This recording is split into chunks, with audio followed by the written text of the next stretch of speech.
తో తెర్లాం మండలంలోని మామిడి రైతులు తీవ్రంగా నష్టపోయారు. దట్టమైన పొగమంచు కురిసిన కారణంగా మామిడి పూత పూర్తిగా రాలిపోయిందని రైతులు వాపోతున్నారు. ఈ కారణంగా ఈ సీజన్లో మామిడి దిగుబడి పూర్తిగా దెబ్బతిందని ఆవేదన వ్యక్తం చేస్తున్నారు. రైతులు ఎన్ని మందులు కొట్టినా, ఎన్ని ఎరువులు వేసినా ఎలాంటి ప్రయోజనం లేకపోయిందన్నారు. రైతులందరూ మామిడి తోటలపై ఆధారపడి జీవనం సాగిస్తున్నారని, ఈ అనుకోని ప్రకృతి విపత్తు వారిని తీవ్ర ఆర్థిక సంక్షోభంలోకి నెట్టివేస్తుందని ఆవేదన వ్యక్తం చేస్తున్నారు.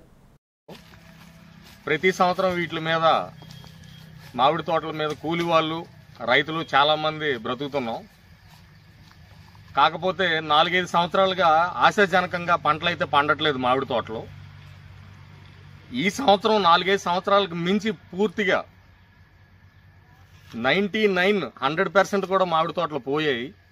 అవి పోవడానికి కారణం వాతావరణంలో మంచు, గాలి, తేమ, వీటి వల్ల ఎన్ని మందులు, ఎన్ని స్ప్రేయింగ్స్, ఎలాంటి యూరియాలు, ఫెర్టిలైజర్స్ వాడినా ఉపయోగం లేకుండా వచ్చే పూతలన్నీ మొత్తం పూత దశలో ఉన్నాయన్నీ మాడిపోయి చిన్న చిన్న పింజలు కూడా రాలిపోయి పూర్తిగా ఇగుండే.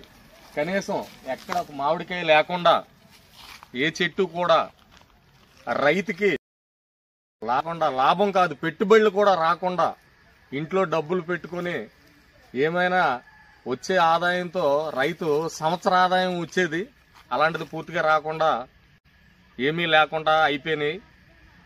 దీనివల్ల రైతులు కానీ, కూలి వాళ్ళు కానీ, పెట్టుబడి పెట్టే రైతులు కూడా ఆదాయం లేక, పని లేక ఇబ్బందులు